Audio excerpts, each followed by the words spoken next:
Hello, everyone. Good evening. Welcome to our virtual presentation of Bravey with author Alexi Pappas and Tara Schuster.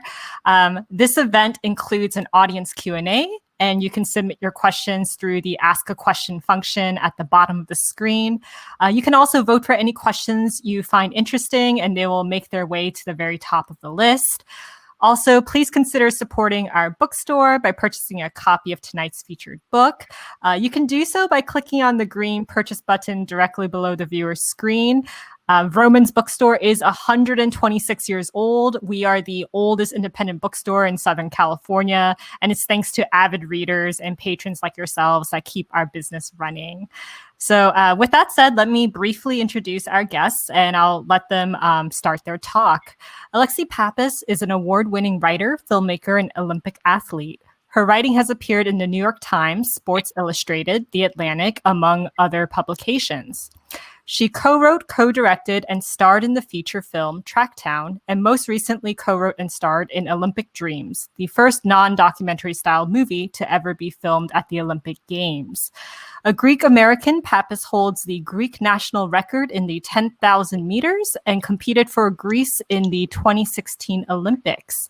And joining her tonight is our moderator, Tara Schuster, who served as Vice President of Talent and Development at Comedy Central, where she was the executive in charge of the Emmy and Peabody Award-winning Key and Peele.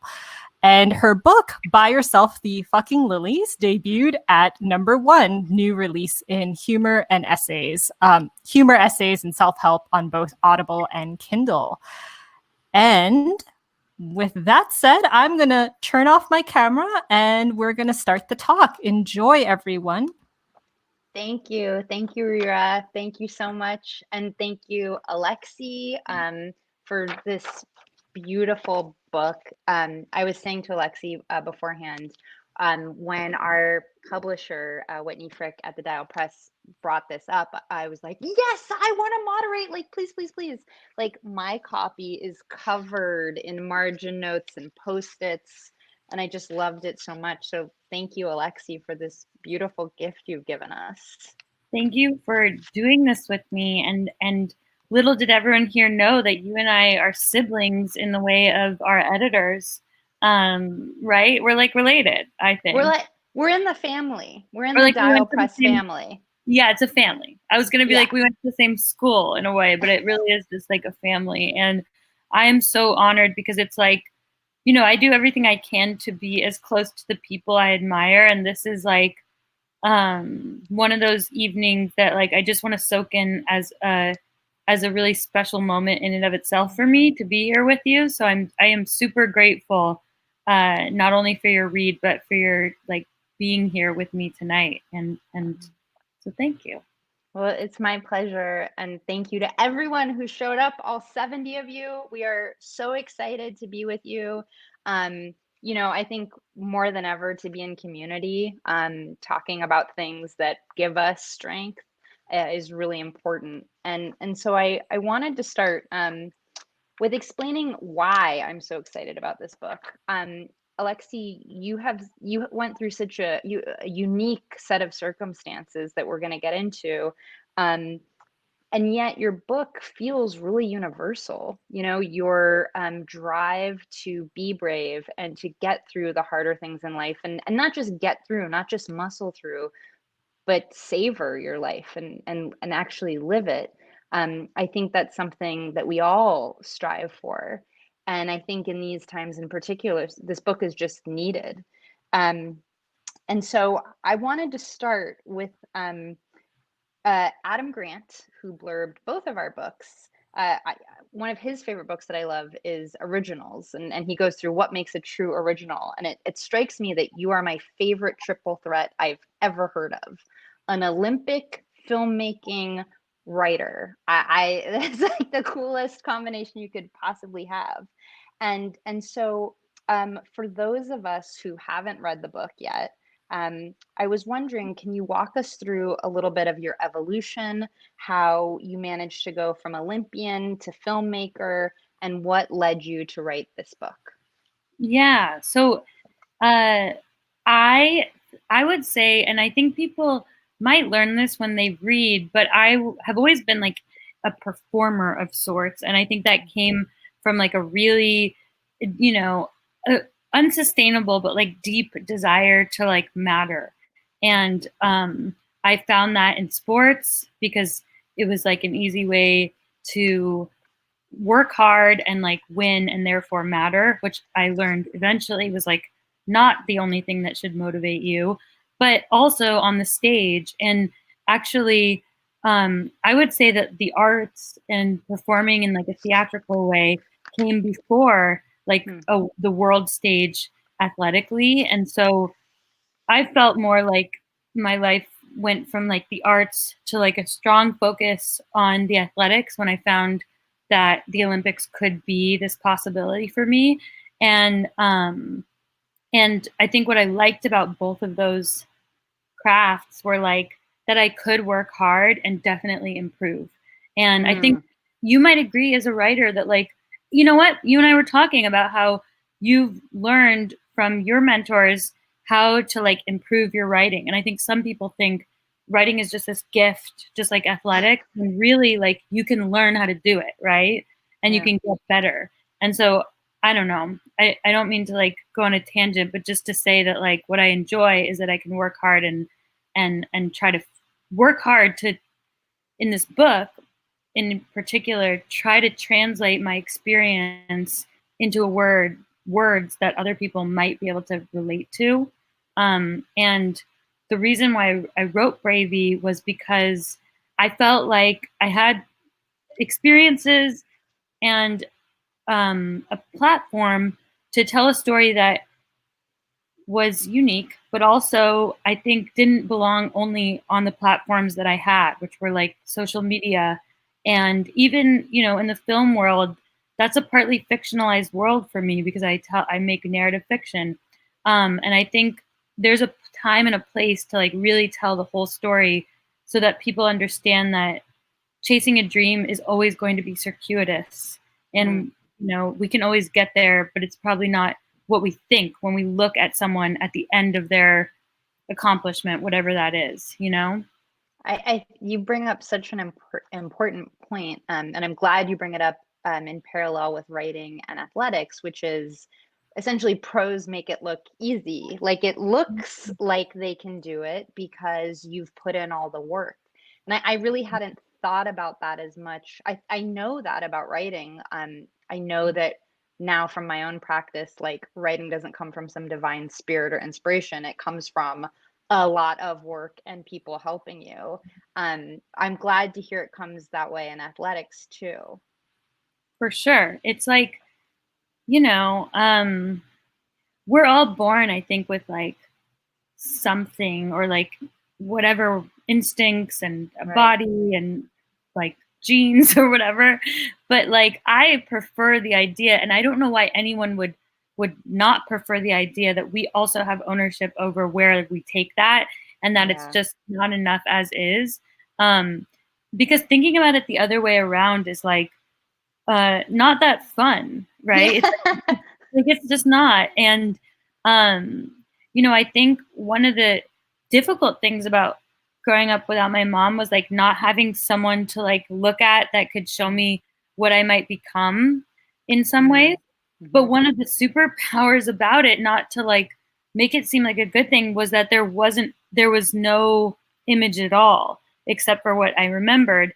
And so I could just become anything I wanted in my mind. And I could imitate any woman that I wanted and take pieces from them and you know, quilt them into what I wanted to become. And so I'm always like really amused and like fascinated, you know, by moms, but I also think that it's a wonderful thing to just think that we could be whatever we choose to be, you know? And as we get into it, I have a lot more questions about that really particular topic with your mom and choosing who you would be. But for those of us who haven't read the book yet, which I know is a lot of people, the book just came out. Woo! Happy Pub Week, Alexi!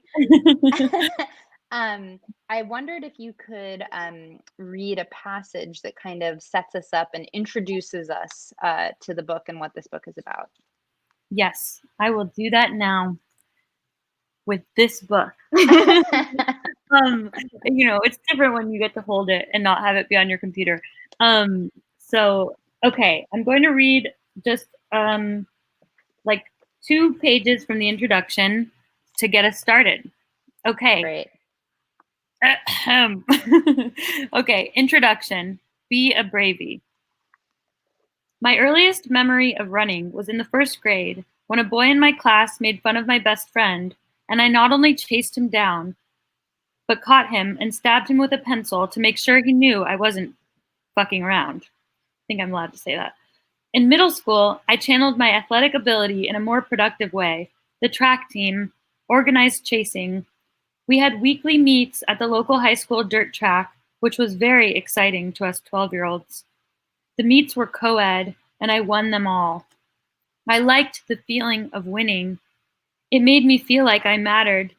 All I've ever wanted in my life is to matter. I was born in Berkeley, and I grew up in a safe slice of suburbia outside of San Francisco with my remarkable father and loving older brother. But despite the privilege and security of my upbringing, my bright future was not guaranteed. My first 5 years of life coincided with my mom's last. Shortly after I came into the world, my mom became so mentally ill that she had to be hospitalized. For all I know, I was the last straw that sent her over the edge. I am always saddened by the sense that I came at just the wrong time. She was diagnosed as bipolar with manic depression, and after developing an addiction to pain pills originally prescribed to treat a back injury due to pregnancy complications, she became suicidal, unsuccessfully at first, and then, eventually, successfully. But my mom succeeded in other things long before she succeeded at suicide. She was an accomplished athlete and one of the first female software consultants at her company. What I now understand is that a successful person can be successful at anything, the good and the bad. This is both empowering and heartbreaking.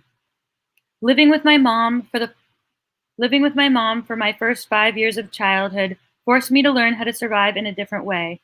I had an awareness of just how extreme life can be. Like all kids, the thing I wanted most in the world was attention. But when you're a toddler and the person throwing temper tantrums in your house is your mom instead of you, attention is hard to come by. It was easy to feel like I didn't matter. When I saw how my dad and the parade of doctors were always crowding around my mom and paying attention to her, my 4-year-old brain could only think, why don't people pay attention to me like that? It wasn't that my dad didn't want to give me all the attention in the world. It was just that he couldn't. All of my early memories, even the happy ones, are tinted with this feeling that I'm the least interesting thing in the room. Mattering taunted me because it felt like it was not for me. I remember feeling desperate to do whatever it took to get the attention I craved. And so I decided that I would need to become the most interesting thing in the room. I decided that even though I didn't matter enough for my mom to choose to stay with me, I would matter to everyone else. I would become great. I translated my internal desires into external effort. I would learn in time how painful and unsustainable it is to be fueled by trauma like this. But I am where I am because of it. So beautiful, and it's so like propulsive. Like what I love about your book is that just it's like boom, it grabs you in, and it feels like a page turner, and which is not typical for memoir to feel that way, but you get into the story and it feels so urgent right from the jump.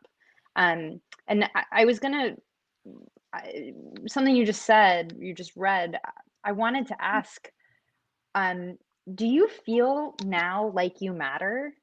Like you talk about mattering so beautifully, and I think so many of us want our lives to matter.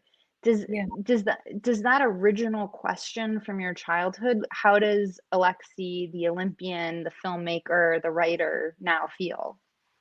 Yeah. So it's a great question. And I love how you use your words. Like even the word like propulsion. I haven't like heard that word in a long time. And I like, you know, we use the same words like every day. Like, and it's so one of the fun things about reading is like getting new words. But I feel like totally. even talking to you, I'm getting like new words. So it's fun. Oh, good. Okay, so I think that for a long time, I chased like very successfully these external accomplishments, and I still have external goals. Like that's okay. I think it is always okay to have dreams and goals that you may or may not get. But you know, what I learned, I think, after going through my own post-Olympic depression is that I do matter simply because I exist. And I'm trying to ascribe more of like my feeling of like validity to one, just I think things that are more in my control, meaning like, am I just living every day in a way where I'm doing things within my grasp, even if my dreams are things that I can't guarantee are going to happen or not, and chasing more character traits. And I learned this from a friend, Mary, recently, like chasing more like qualities that I can be than just accomplishments. I think that's just like a better, you know, way to go. But, you know, I also think that doing things where you know you've tried your best makes you feel like you matter, no matter what the like, no matter how people receive it. And something that I felt so grateful about this book process was having the opportunity, and I think that was thanks to the editing team, the team giving me the time and space to actually try my best. And it meant, I mean, I took a long time with this book. It took maybe longer than some people will take. But now I know that I've tried my best. And I don't know, maybe that makes me feel like I matter enough to myself because I've done something with integrity. Does that resonate with you? Or like, how do you, what does it mean to you? Or like, absolutely. What I've kind of come to, and you know, particularly in the pandemic and being a single person in my apartment alone, reading my books, what I've kind of been thinking about is like why we're here. Like, I don't know why anybody was born. I don't know why any of these things happen, but what's under my control is how I live. Like I actually, and that word you use, integrity, like how I show up to things, how I treat other people, that makes me feel like I matter to myself, that I'm doing a good job with the gift of this life, which is more and more how I'm coming to see things, that I was gifted this life and now it's on me for how I'm gonna treat the gift, essentially. Yeah. Well, totally. And you know, it reminds me of this like advice, and I wonder, you know, we haven't talked a ton about like your like work at Comedy Central, your work in the like in Hollywood. But I remember there was this speaker at Dartmouth that came, and he was giving all this advice on like graduation, and he said some like expected things like, you know, marry someone smarter than you, or like your time at the parties are not a waste of time, like all those like like low-hanging fruit advice. But then he said this thing, which was, it's okay, like if you want to help the world or basically matter, he was like, it's okay if you don't, it's okay if you like work for a nonprofit or do something that is like objectively like that's helping the world. But he was like, it's also okay if you simply chase your dream. Or I'm saying that he said chase your dream. He just said do what you want to do, what you love. Because he said basically, as long as you're not like hurting anybody by manifesting the greatest version of yourself, you are definitely going to help the world. Yes. And that was so cool. And it was so important to hear as like a college grad, because I think in college we're so fed like just you want to achieve, go. And do everything. Yeah. And I think you can feel, and what I wanted to ask you, because I'm genuinely curious, is like, have you, because some of our dreams can feel selfish, and I think or like they're superfluous, and I don't know, like, because I'm genuinely curious, like you work like your life in comedy, I think it matters. But like, do you have moments where you're like, I don't know what it, what it. Yeah. I less and less do these external things like matter at all to me. I think I've become a lot less attached. With the crazy thing is, and for those of you who don't know, Alexi and I have similar completely different stories, but similar in that we had these traumatic childhoods that we're gonna get to. We are way off. We are way off the topics, guys. I'm really Way good off. at manipulating the conversation person to just. Yeah, you have taken so me far afield. But what I've really come to know is that, yeah, it's cool. It's amazing to write and to achieve your dreams, but they actually don't make you happy. Like, which is the cliche that you hear, but you in my case, I had to live it to know it, to be like, oh, you know what actually makes me happy? Being a good friend, um, running every day, respecting my body. Like those things can consistently make me happy, whereas anything external where anyone else controls, I can't. And I want to, with that, kind of move us to this question I had, which is for people who haven't read the book yet. Can you tell us what a Bravey is? You've built this whole amazing platform, and I love the way you talk to your readers. And can you tell us what a Bravey is? Yeah. So Bravey, it came about from a poem that I wrote, which sometimes, especially in the early days of Twitter, you needed to like really confine your thoughts into very few words and characters. And I studied poetry in college and I love words. And so I was naturally drawn to that. And I wrote a poem which was run like a bravey, sleep like a baby, dream like a crazy, replace can't with maybe.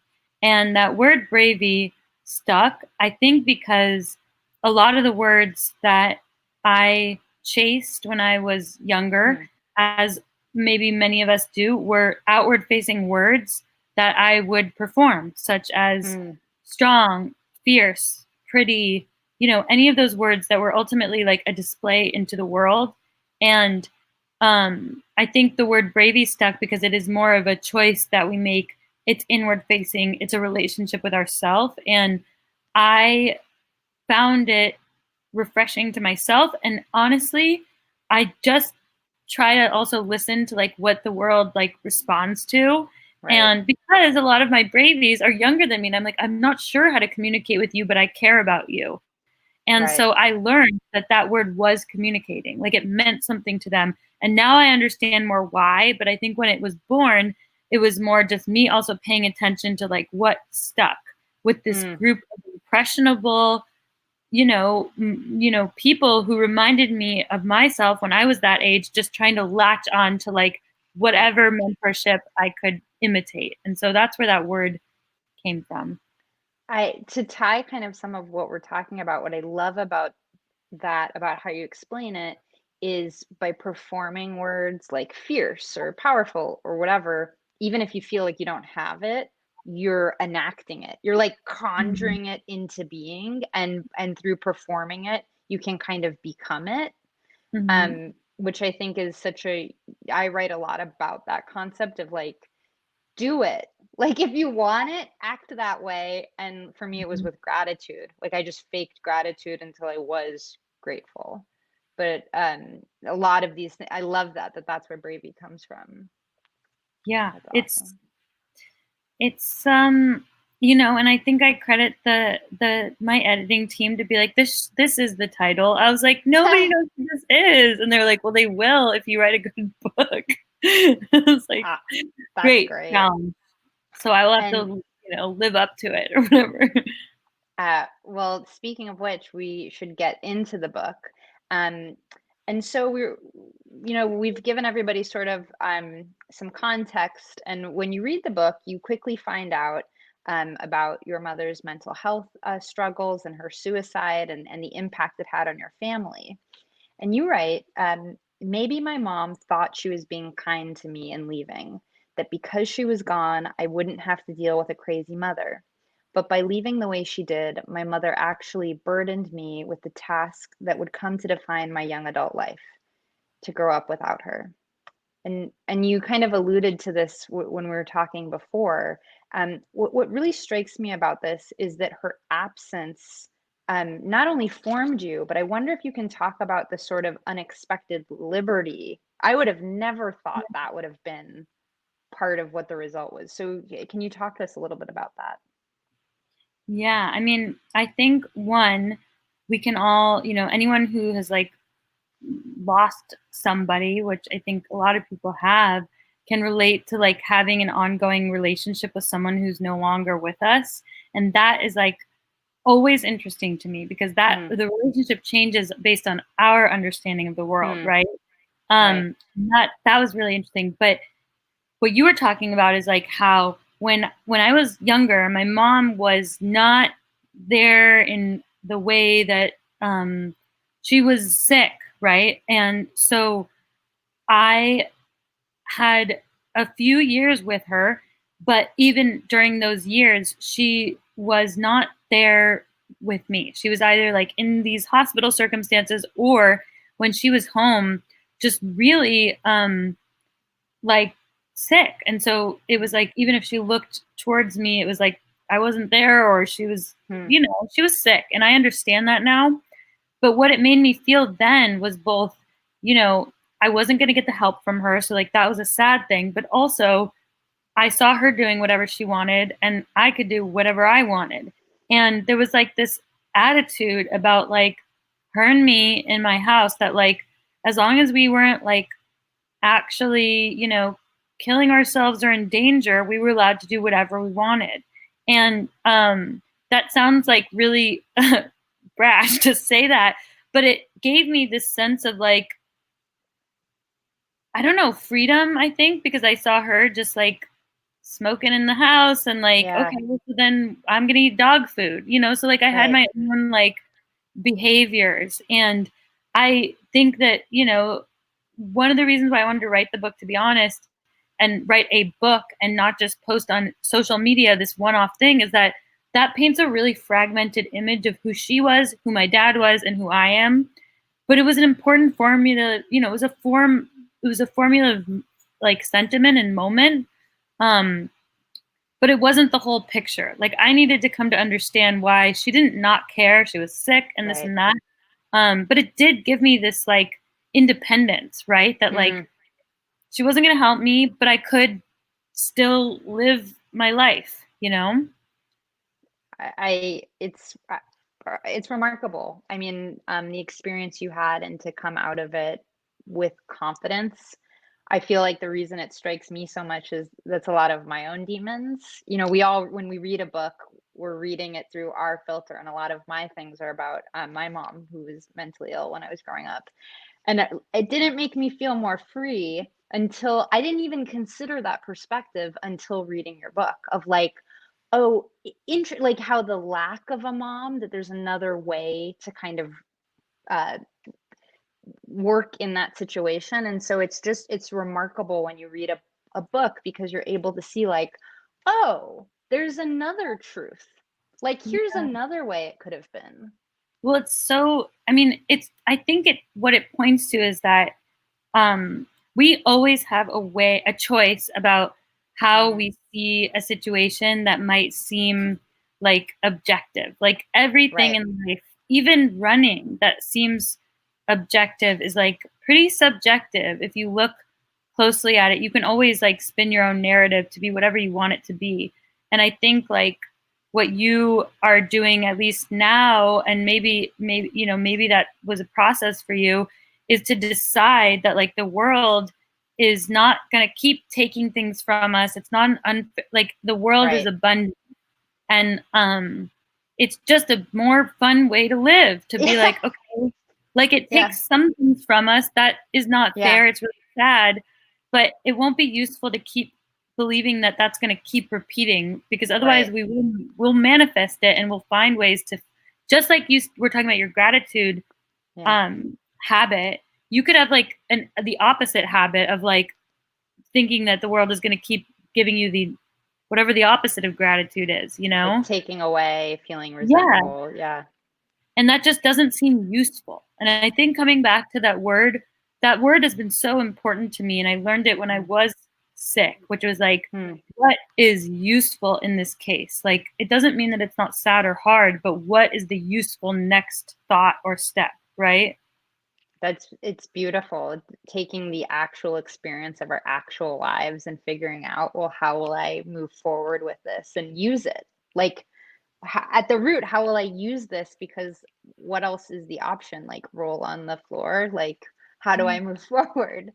And we've talked about your mom, who's obviously incredibly important in the book, and I really want to talk about your dad, who raised you, and your brother, and who I really hope to meet one day, because he sounds funny and awesome and like a good hang.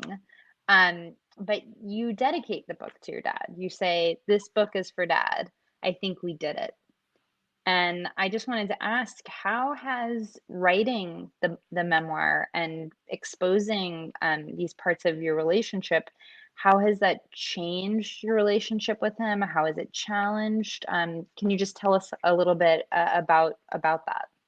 Yeah, my dad did not really talk about these things growing up. And like, even to be perfectly honest, early in the writing process, I don't think he felt like great about what the book might be. And that that was hard, because I tried to like express to him early on that I was writing from like my point of view, and like not trying to represent anything but my vantage point.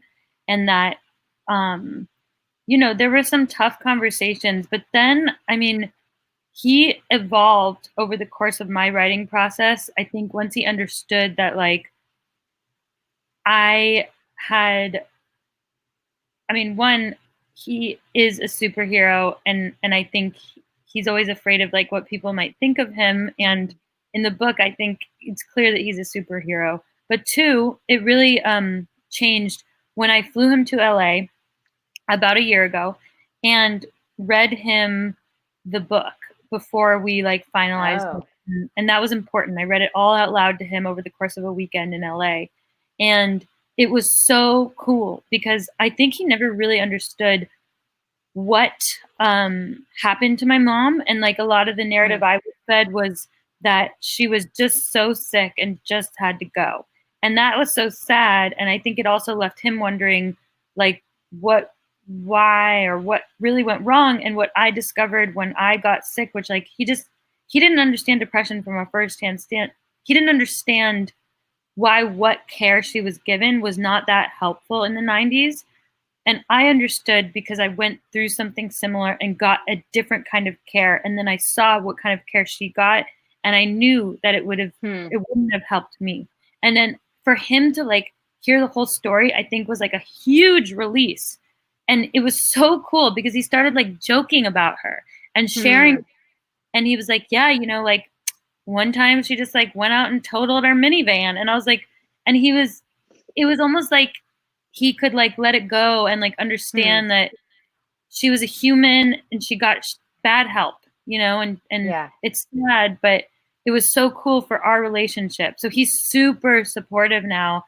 But I think it was like, it was as much like a gift to him as it hopefully will be to the world, That is so beautiful. And then that it had a healing effect, not only on your relationship, but on his memory of your mother and of his understanding. Yeah. That's so beautiful. One of the things I love that you write about, and I think is so important to write about, is how you talk about mentors, from teachers to coaches to Maya Rudolph, who, by the way, I have met twice, because my former boss, Ken Alterman, sort of like pushed me at her because I'm such a fan. That is not the way to meet your idol. I was like, each time's like, well, hi. And when everyone here reads the book, there's like a great, like the most magical Maya Rudolph story, if you're a fan of hers, in the book, that I won't spoil. But it's like a really fun treat. You write, asking for help is a superpower anyone can have, but only some people use. It is brave to ask for help. And I think that is like something I hope everybody hears and really takes to heart, in so many ways. So how do we seek out these mentors? I know a lot of people want mentors, but how do we seek them out? And any advice for everyone who's joined us? Yes. So I think there are a few ways to seek out mentors. Once you've accepted that we never outgrow that that reservoir. Like we're always allowed to like want mentors, and you were saying that thing about like what is our purpose? And I was like, maybe our purpose of being on this earth is so that we can like bump up against each other and like teach each other and be, and affect one another in a way that I will call mentorship. Maybe somebody else calls it something else. So I think one, like it's awesome if you can be in person with the people that you admire and to do what you can to get in the room with somebody that you admire. Like whether you're attending their book reading or you are just trying to get in the space with them. If it's a professor, like obviously take their class, And so that's one thing. And that's because energy is so palpable in real life. And to be with someone in real life is like, oh, it's like the sun. Like you can feel it and you can get something by simply being around them. If you can't be around the people you admire, there are other ways to make them your satellite mentors. And I think that that can come in the form of taking in the content that is available to you about them, their books, their voice, their audiobook, their podcasts, their interviews. Like I soak that stuff in like butter in toast and soup. Toast, like, and it was important to me to do that because I wasn't always able to like reach the people I admired in real life. Like I didn't, I like grew up in not the place where my mentors lived. And even as an Olympian, I lived and trained at like in mountain towns in the middle of nowhere. And so I started to listen to podcasts and pretending like I was in the room with those people. And that takes a little bit of imagination to be like, listen, this book read by Amy Poehler is her talking directly to me. But I think we can allow ourselves that gift and be like, it's just us there. And I think that that is a superpower to like, I guess you were asking about the asking for help, but then you were really asking about the mentorship and, Yeah, it's both the how I think the question I often get is like, how do I find these mentors? And like, how do you find them in the first place? Well, no, I think it's more like what you were just answering, which is, even if there aren't these people you admire in your day-to-day life, there are their podcasts, there are their books. I mean, that resonated with me. I read all of Nora Ephron and pretended she was my mom. Like just imagined, like would write in my journal about her in that way. Yeah. And it's as powerful as you want it to be. Like I remember when I was sick, and I wrote about this, but I had like I don't normally have good dreams, to be honest. I have like crazy nightmares and stuff. But when I was sick, like when I had depression, I had really good dreams. And it was like so weird, to be honest, because I was like, why are my dreams so good? And I had dreams about like people that like my mentors just like coming and talking to me and just really good scenarios. And I would talk to my doctor and I was like, this is horrible. Like my dreams are so good and I never want to wake up and my days are so bad. And he was like, what do you mean? He was like, you made those dreams. So like, just pretend that they're real because right now you are sick and you're healing, but you're sad during the day and you're going to be sad for a little while, but we're on the path.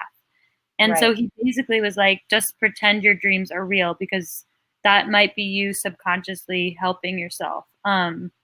So that maybe is a similar spirit of like, it would be great if we could meet all the people we adore and admire and have them help us with everything we're doing, but we can still have them as our mentors, even if they're not right there with us, And as particularly that those dreams, they actually were you. They were within you. You did create those. Yeah.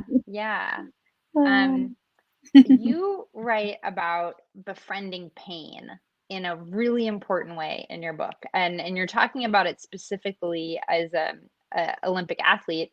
And one of my favorite authors and writers is Lori Gottlieb, who talks a lot about. Have you read her book? Maybe you should talk to someone. pretty obsessed. I listened to it in Greece when I was stuck there during COVID times. And it was really, but she didn't read the audiobook. Somebody else did. Interesting. Anyway. I read the hardcover, and for everybody who's here, after you buy this at Vroman's, the next book, other than my book, is Lori Gottlieb's book.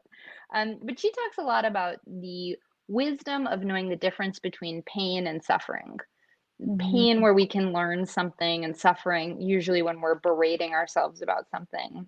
And in your book, you write about both, about mental pain and physical pain. And I wondered, with your experience both dealing with depression and as an athlete, how do you distinguish between what is the good pain that opens us up to growth and what is the bad pain, which is suffering, which shuts us down? Yes. And you mean like as a person or as an athlete, or both, or both, because I want to get to a little bit too, like even how you get through a run. You talk a lot about like how the pain of a run taints the whole run, like what's going to happen and yet you still go.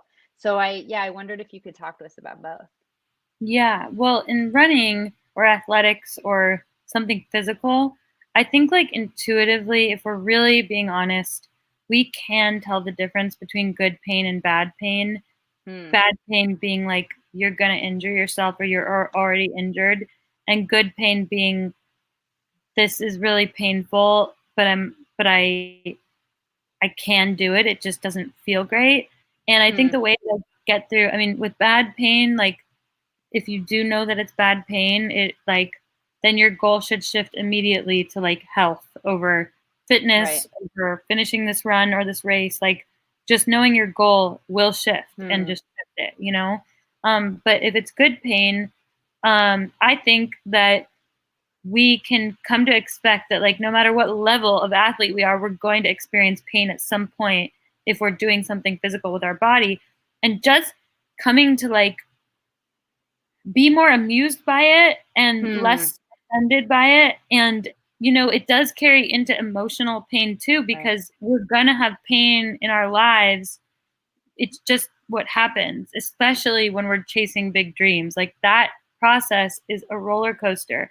And I think what I've tried to do is to embrace the painful parts, the rejections, the whatever like you associate as the pain, even the pain that you experience in moments in a relationship or in a friendship, as like a thing that is inevitable and is actually a part of chasing a dream, which I think falling in love, I think having a best friend, I think chasing an actual tangible dream are all dreams, and they're all going to have painful moments. And just, I've tried to like expect that pain like an expected guest at my dinner party and embrace it a little bit more like buoyantly and like ebulliently, because that seemed useful to me, I'm gonna steal a word from you now. Ebulliently. Is that the word? Yeah, it's great. It's onomatopoeic kind of, right? Because it's like the bounce. That is a good word. And I also love it. You said be amused by the pain. That's so important that we don't take it so seriously. I have to ask a really selfish question. I don't know if other people here have this question, but if I'm with an Olympic athlete, I must ask you. Two questions. The first is, when I run, the first mile always sucks. I get it. True? Is it true? It's true. And like that's the thing. So many people are like, running must like be so easy for you. And I'm like, it's relatively easy, but it's almost like there's pain for me. And like the first, I would say like 10 minutes is like the breaking of the seal every time. And it's best to do it. You know what I used to do in Eugene? I had a team. So I had a team that I ran with. This is actually like, I don't think I've admitted this to anybody. So you heard at Vroman's birthday.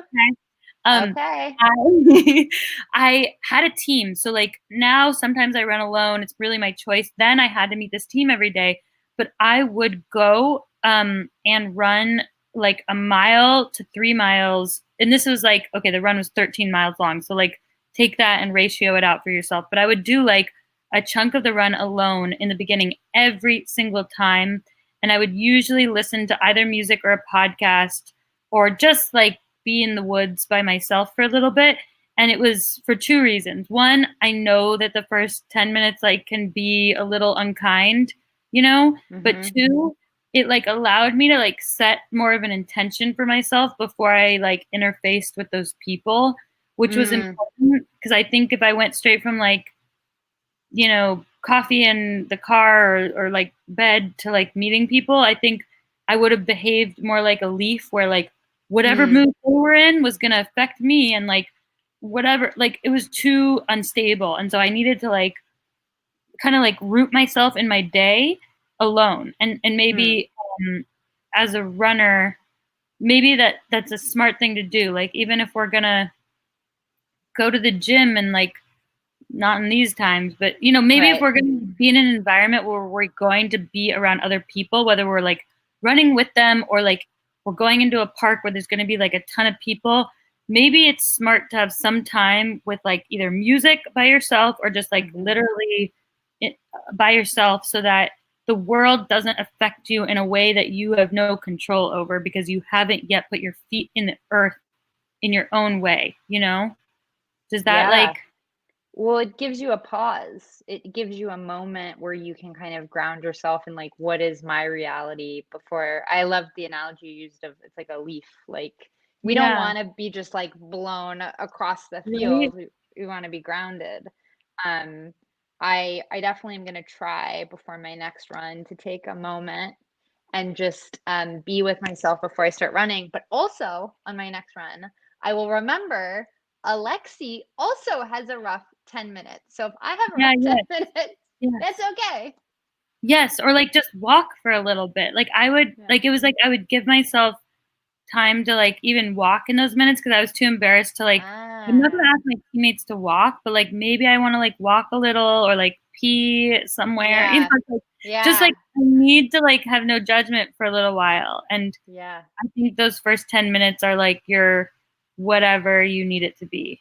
Really, it's truly. like freestyle. They're your 10 minutes. Yes. I have a literal complete other list of questions that I hope, Alexi, when times are when we can hang IRL, I hope I can ask you some of these questions. But I want to make sure that we get to the questions from all of our the people who have joined us. And if you, the way that you ask a question is just at the bottom, hit ask a question. So I'm going to ask you this first one, which got 2 votes. I love a voting function. Okay, I can get into this. You have such a strong, unique voice and energy. I would love to hear if you have any guidance on embracing your voice, believing in yourself, and stepping into confidence, from Chloe. Yes. Well, Chloe, I think firstly, your confidence is a muscle that you can grow. And it's like there are a lot of ways to grow that muscle. And I learned that from like my college coach, to be honest, who was an Olympian himself. And he, you know, I think he just like opened me up to the understanding that it like was a tangible, basically like a real muscle that you could visualize. And so, you know, if you think about it like a muscle, there's like a lot of ways to grow a muscle. You could do a million different exercises and like get a bicep or whatever. So I think that applies with confidence. And I think you can become like a fisherman of it, meaning like seek out the things that might make you feel confident. For me, it was imitating other people and other behaviors and other things that I observed that I admired, and just like instantly adopting them as my own and feeling like it was my right to do so and that it was okay. So it could have been wearing something like, you know, I wrote in the book, like I would wear sweatbands like Mia Hamm did. And like, that just made me feel more like her. And therefore it started to make me feel more confident.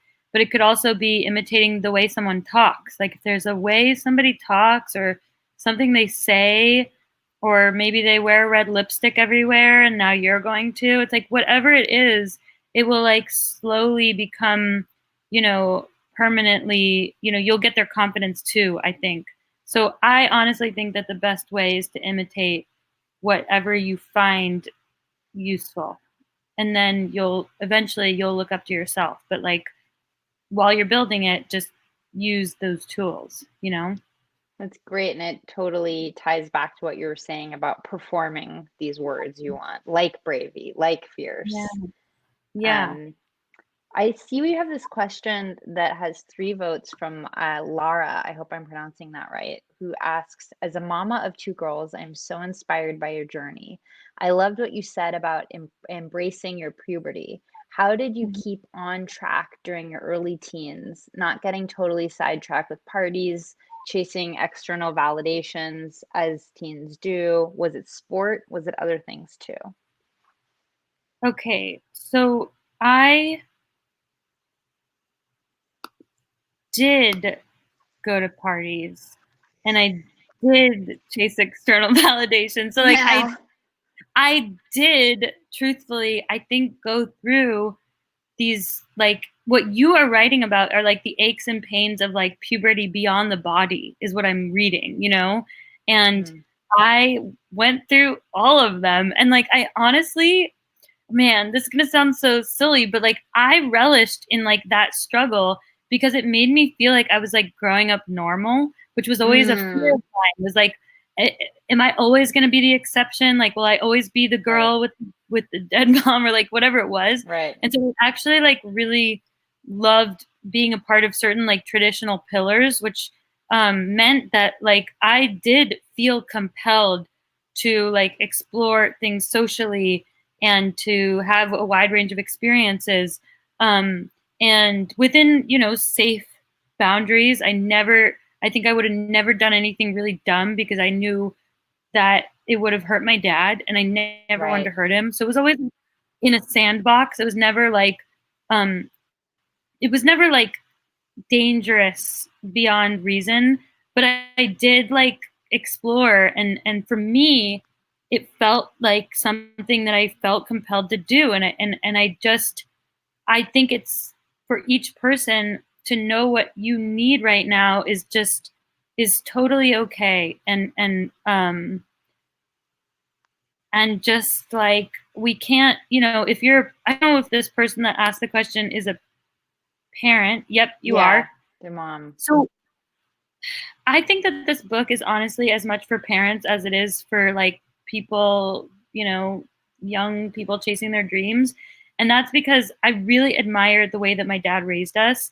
He Mm. didn't squeeze too tight. Like he truly, you know, maybe bordered on like the opposite end as a helicopter parent spectrum, like maybe too much at times, but he made sure we had enough, like the food, we were in our activities, we were going to school, and we were safe.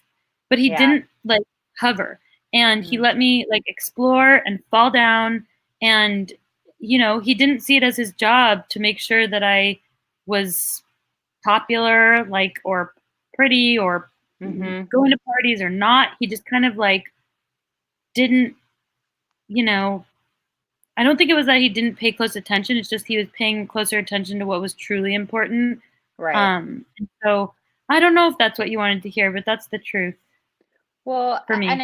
and I think how you talk about being within a sandbox. So it wasn't Yeah. like anything rave, drug, like there No. and you know, and I think something important that you point out is safety. So it was in like Yeah. safe bounds to Yes. explore.